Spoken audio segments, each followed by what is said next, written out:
Namutuko w'enkuba atonye ebiseera by'amalaga eby'emisana ng'abaddemu n'ekibuyaga yandibanga yanafuyiza omuti.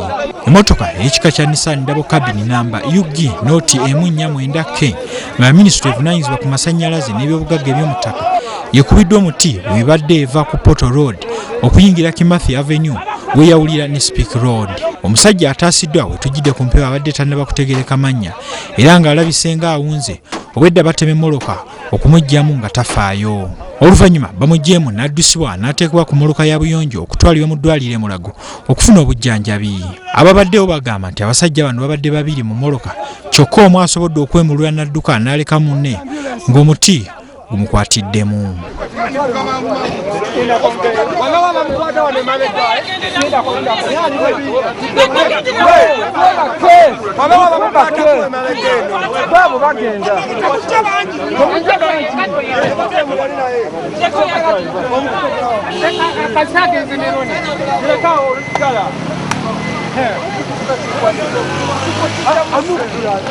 Oluvannyuma emmoloka ya poliisi ezikiriza omuliro ezze naye weetuukidde ng'abantu bamaze okutaasa omusajja ng'atwaliddwa ne mu ddwaliro.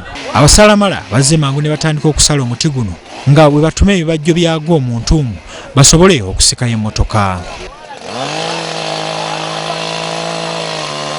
Olumaliriza okusala omuti emmoloka n'esikibwawo era n'etwalibwa.